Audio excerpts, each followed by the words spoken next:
Hello everyone, I'm Wendell Jones and welcome to this edition of our program, The Platform. On this program we look at some issues that we don't do regularly on our regular programs because we have Bianca Nygard here today, and as I say, every week she brings along very good guests on our program, and we discuss a variety of issues. Bianca, it's good to see you again. It's good to be here, thank you. Very good, and I have with me to my right and Bianca's left two wonderful ladies who look all very nice today. Good to see you both. Dr. Nina Graham, who is a gynecologist in our country, obstetrics and gynecology, her focus, and along with her today is Tereka Johnson. And today we are talking about cervical cancer. And Ms. Johnson is a survivor, happily so. Congratulations to you. And teal is the color, I understand. Yes. So Dr. Graham, good to see you. Thank you. Thank you for having me, sir. And nice to see Ms. Johnson here today. Now, we are talking about Cervical Cancer Awareness Month, is it? Sir, yes. Now, for starters, how long have you been in gynecology? I have been in gynecology from the year 2002. Yes, but I've been a physician from 2000. And so you specialized in gynecology after those 2 years? Yes. Okay. Well, I got my specialty in 2012 in obstetrics and gynecology. Okay. I just worked generally in the area, and then I did my postgrad DM in obstetrics and gynecology. Okay. But I have been in the area of gyne-oncology for a little longer than that. Gyne-oncology? Oncology. I am not an oncologist. I like to say shout out to my boss, Dr. Ali Butler.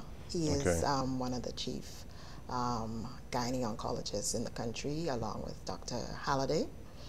And my area is more in the area of prevention.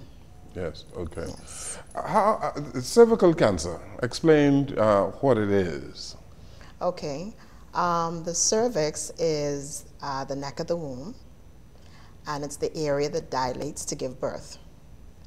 So cervical cancer is when the abnormal cells of the cervix enters into the bloodstream. That's cancer. But prior to that, you have abnormal cells. So they're first abnormal, and then the abnormal cells go into the bloodstream. So cervical cancer is preventable in that if you do your pap smears, you're able to detect these abnormal cells prior to it becoming cancer.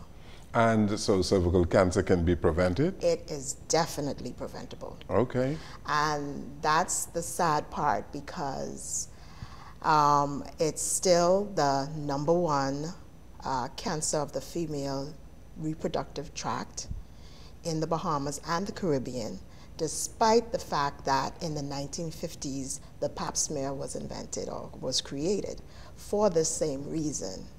And especially in the black population, for some reason, we don't go and get screening. So just how you have the mammogram for breast cancer, it's the pap smear. And if you do your annual, you can detect any abnormalities prior. The problem is most of our women, well, you know, women are busy, work, taking care of the kids, running up and down to the food store, and we take care of everything. And a lot of times we forget to take care of ourselves. And so you find, especially in the oncology clinic, or even when I'm interviewing patients, I always tell this story, but one of the first things you have to ask is, when was your last pap smear? And usually I get that or that. And I'd be like, oh Lord. And then I find out that I'm hoping that it's maybe 2 years since the last pap, maybe 3 at the most. And some women actually, I had a woman tell me she hadn't had a pap in 30 years since her, it's usually the same thing, since her last child. And anywhere from 6 to 8 to 10 years. And this is something you should at least be doing, well, in this population, I would say annually, but if not, at least every 2 years. Every 2 years? Yeah. So tell me, when you have a pap smear, you are able to detect abnormalities. Yes. And these abnormalities show up in terms of what? Well, it's a screening test. Yes. And so the cells are looked at by the cytologist, and depending on the type of, it depends on the depth of the abnormal cells. So when I see my patients, I try to break it down. And you can have, I break it down into 3. You can have a 1/3 thickness of abnormal cells. You can have 2/3 or the full thickness. All right, so if it's just a surface, I mean, in all of them it's preventable. You can do something even if you have a full thickness, because cervical cancer is slow growing. And it takes about 8, maybe 10 years for it to actually develop into cervical cancer. So if you're doing pap smears, even if you're doing pap smears every 2 years, 3 years, you know, you should be able to pick up something. Also, a lot of women do not know, but it is caused by a virus. It's called the human papilloma virus, and it is sexually transmitted. It is sexually transmitted? Yes, sir. Yes. And so a lot of women don't know that, and there are certain risk factors that even more predispose you to this virus. Of course, one of the things is the age at which you started your reproductive career, or your sexual career, I should say. If you started from 10, 11, then you have a longer time to be exposed to the virus. If you have multiple partners, the same risk factors as any sexually transmitted infection. If you have multiple partners, then your risk is higher. If you have anything like HIV or other sexually transmitted infection, your risk is higher. You know, you have a wrong person asking you questions today, right? Because I am a very inquisitive kind of fella, and I ask very deep questions, you understand? Wonderful. So I come to you right now, Ms. Johnson. Isn't it possible for a woman to have cervical cancer who has never been sexually active? Yes. Because I've known of cases, I've heard of cases where women who have never been sexually active developed cervical cancer. You said a while ago that it is sexually transmitted. In 90% of cases. Oh, you are amending what you say now.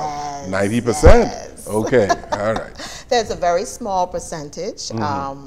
The more common cervical cancer is squamous cell, meaning the cells of the cervix. But there's one called clear cell, which is a little rare, that is caused by, you can have a family history. Back in the day, women used to take a particular drug to prevent labor, called DES, Yes. Diacylstilbestrol. Yes. And that could have been, the abnormality can be passed on to the females. Now, So that's a very small percentage. okay, Dr. though. Graham, there are many women who are on contraceptives, and many women use a variety of ways to prevent pregnancy. Yes? The coil, for instance. Can't these things be A cause? a cause? Yes? No? 90% of cases is caused by the virus. Okay. And I mean, the human papilloma virus there are 100 types. 100 types of human papilloma. Types, right. Yes. Now, not all of them cause abnormal pap smears and cervical cancer, and some of them don't cause anything. But you do have a subset of them that they cause cervical cancer and abnormal pap smears, and you have the same virus that causes genital warts. So mainly the 6 and 11 causes the genital warts, and the more common ones that cause cervical cancer and abnormal pap smears is the 16 and 18. But you have several others, 35, 31, 50, 55. It's just a whole bunch of them.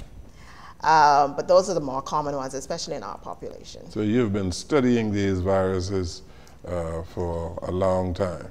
Well, I don't have much of a choice. I work with Yes, okay. Dr. Butler, though. So, but yeah, it's something we definitely have to look into all the time. Yes.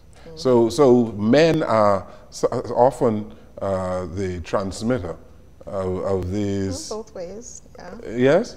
Both ways. What you mean? Yeah, a woman could give it to a guy, and he could give it to whoever. That's why the amount of partners that you have is important. So multiple partners Is a risk. is a risk. Okay. How many people have HPV? Do you How know this? many Yeah, do you know people? the statistics? Is it like 80% or do? Well, about 80% to 90% of persons will have an HPV infection in their lifetime. Yeah, I Women thought I will read have an something. infection. It's very, very common. I always tell persons it's almost as common as the cold. So there are a whole lot of people who are walking around with these Oh infections. yeah, but not everybody will And- have an abnormal pap or cervical cancer. Yes. Right. Okay. And with the HPV virus itself, that is a unique one because you can't really see any signs of it, right? Like a lot of people don't have any sign of it Yeah, without well, getting the tested. warts, you would have signs. If you have that strain, but if you don't have the warts, then there's No. nothing, and you're just carrying this virus and not knowing. Yeah. And the warts are seen microscopically, eh? Warts? Yes. You can see it with the naked eye. You can see it with the naked eye. Yeah. Okay. Warts. Okay. Ms. Johnson, it's good to see you. And it's good to know that you're a survivor. Yes, sir, thank you. Because this disease moves very rapidly, I am told, right? Cervical cancer.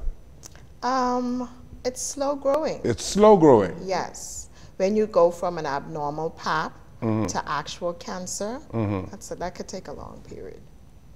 But once you have cancer. It depends on what stage you have. Okay. It can be rapid, yes, if you start off at a stage 2 or 3. Okay. Yeah. Okay. What stage were you, Ms. Johnson? I was at stage 1. I love my doctors. She's been a good doctor to you. Well, she is a part of my doctor's team, Dr. Raleigh Butler and Dr. Halliday. How long have you been diagnosed? I was diagnosed, I'm a survivor for a year now. I was diagnosed in 2017, April of 2017. I noticed changes with my body from 2016, late November, and I just watched. And the February of 2017, I just had something that happened, and I said, you know what, it's time for me to go to Dr. Butler.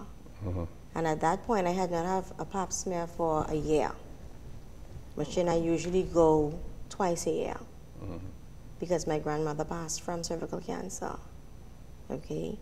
And when I went for the pap smear, everything came out abnormal, but the abnormal bleeding caused me not to have my biopsy when they wanted to do it, so they administered some pills to me.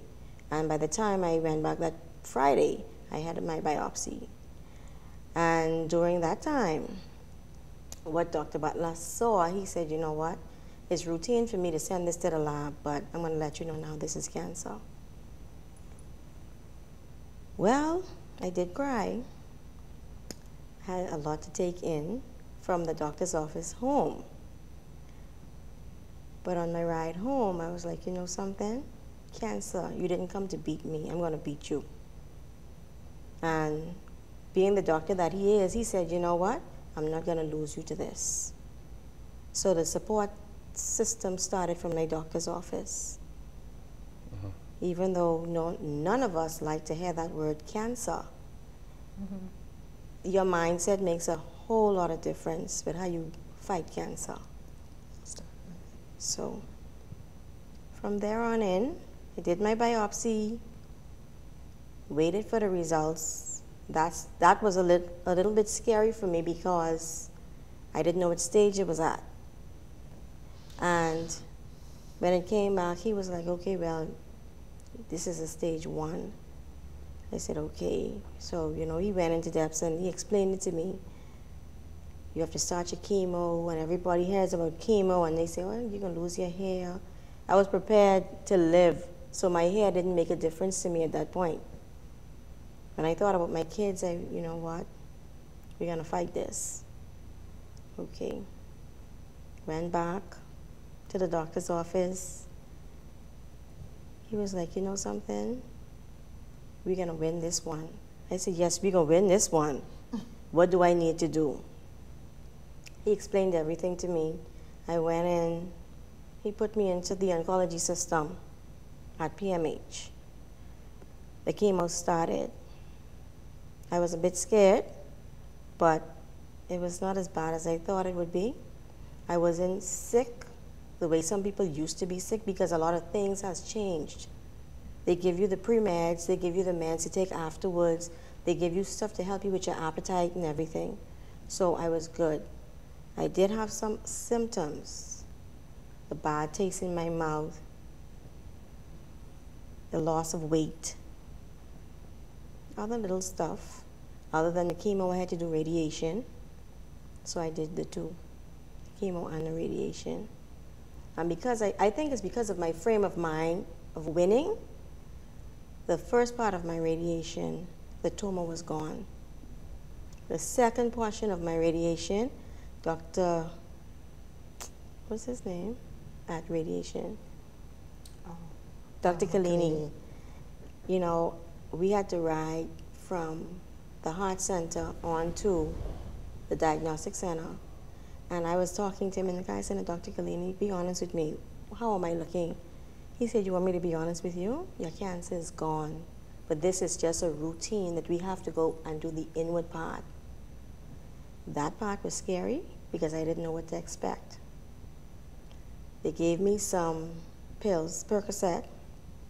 I took the Percocet.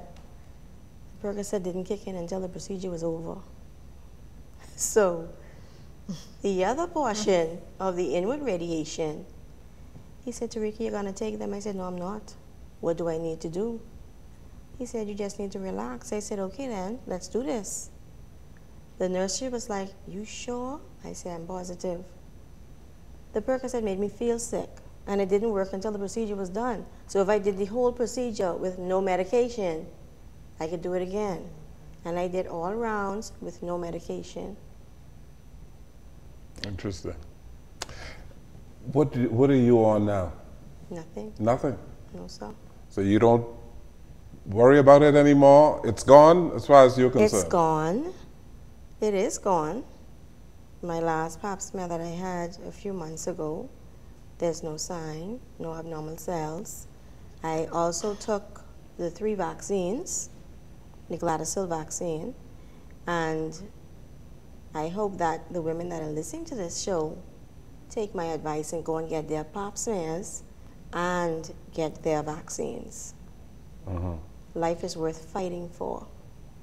So you get a vaccine even if you don't have any sign of cervical cancer? Oh, most definitely. Yes. It's a precaution. It's a prevention. Yes. The thing is with the virus, it's an interesting virus in that when you're younger, you can clear the virus.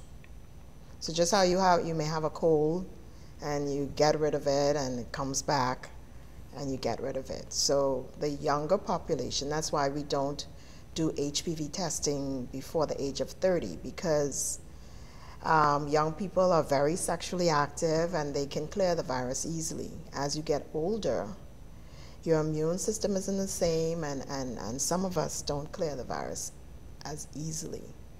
All right. So we tend to give the HPV vaccine. Now, you can have what they call a persistent infection, where you don't clear the virus. So if you take the HPV vaccine, it may not help in prevention against a strain that you already have that's persistent, but it can help for future infections that you don't have. Remember, I said there are several subtypes. Mm-hmm. So let's say you have a persistent infection with a type 16, then at least the vaccine can cover and protect her against 18, because the Gardasil 4 just covers 6, 11, 16, and 18, right? Well, you know, you confused me with those numbers, right? No, but it's, like I said, the more common types for cervical cancer and abnormal pap smears are 16 and 18. Okay. The 6 and 11 is for genital warts. So they came up with a vaccine, the Gardasil that she spoke about, that covers those 4 strains mainly. Now, of course, there have been persons who said, oh, well, I took the Gardasil vaccine and I still got an abnormal pap smear. And it's possibly because you were infected by a different type than the one that is covered. Now they now have a Gardasil 9 that covers an extended, not just 6, 11, 16, and 18, but it covers 50, 35, 50, 51, anyway, an extended amount of the types. Men ought to be educated about cervical cancer as well, Yes. since they As a matter of fact, men are not exempted. The HPV, yeah, y'all ain't out of the woods. Yes. What does that mean? Men are at risk for penile cancers, Yeah. anal cancers, and it has been shown here that oropharyngeal cancers are at an increase due to oral sex. Mm-hmm. So you have the HPV vaccine, and you can be affected too. A lot of men are asking. Well, there's no screening for men, unfortunately. Right. But they can take the vaccine. Yes. Yes. How They old- have been giving them to the men now. How old can you be to So start this? who has been giving it to the men? What you mean, who? Yes. Physicians? You want to know that? Okay. No, I just need to know. I mean, Yeah. not gynecologists, but urologists, I suppose. I have had women who came and And said, brought their husbands? they or, said, or well, since boyfriends? I'm infected, yeah, Yes. because they said if I take the vaccine, then I could be reinfected with something. So they were like, and I was like, bring him. Bring him. And you I'll have my officer administer, yes. yes, give him the vaccine. And they also have the HPV vaccine. Actually, they're now giving it to boys and girls. It's on the immunization schedule. And what they're trying to do, the theory behind this is to try and get kids before they become sexually active. So try to eradicate cervical cancer. So it's been on the immunization schedule. Unfortunately, I mean, you do have some kids that start their reproductive or sexual career earlier than 11. You know, either whether it's abuse or rape, you know, anything like that. But they're hoping to target the majority of boys and girls. I think it's really interesting. Thank you for sharing your story with us. You're welcome. And it's very interesting that you were somebody that got tested 2 times a year even, and then went and found out that it was already at stage 1. And so you went through all of that, the chemo and the radiation, to fight this. Is there any other options rather than when you find out that you have cancer? Are there any other ways to get rid of it? Like I heard something about freezing or laser treatment, or what are those for? Just manipulated cells? Yeah, well, that's different. That's when you have precancerous cells. Oh, the precancer. Yeah, once you have cancer, then the freezing and those options aren't really available. But you can have lasering off at an early stage. Like if you have what we call a carcinoma in situ, or very even earlier than what she has, is a possibility that you can either take off take a big portion of the cervix off. You can do that, or you can have surgery if it's very early.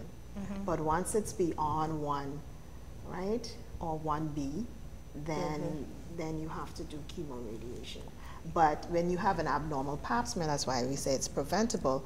If we see an abnormal pap smear, of course, the pap smear is a screening test, and we confirm that by doing a colposcopy, which is basically we look at and examine the cells under, look like a microscope, and we put some solutions on the cervix that basically identify or target those abnormal areas, and those are the areas that we biopsy.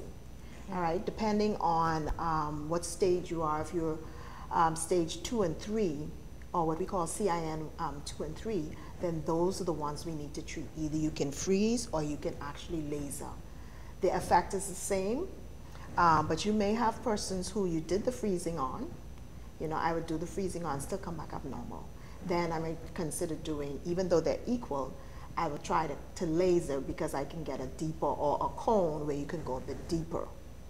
Okay, so Ms. Johnson, so you didn't see any manipulated cells, or they just grew before that to turn into the cancer cells in that year?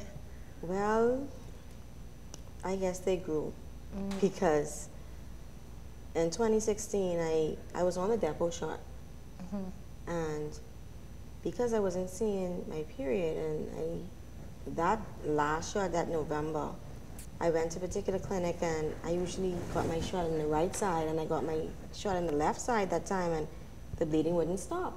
Like 2 weeks bleeding. The next 2 weeks, nothing.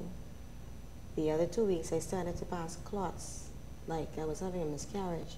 And that was abnormal to me, because I've never experienced that. And like I said, that February of 2017, something came from my body that frightened me, and I made a call to Dr. Butler. Dr. Butler was also my grandmother's doctor. So he's now a family physician, because it was my grandmother, my mother, now me. Wow. And when I told him what was going on, and he examined me, the pills they gave, they really helped. But like I said, my frame of mind to fight and win whatever came my way, that helped me a lot. When I got that biopsy and that clot dropped out in the front of Dr. Butler, he already told me what it was. All right, let's take a break here. We are on the platform, this special edition of our program. We take this break, we'll come right back.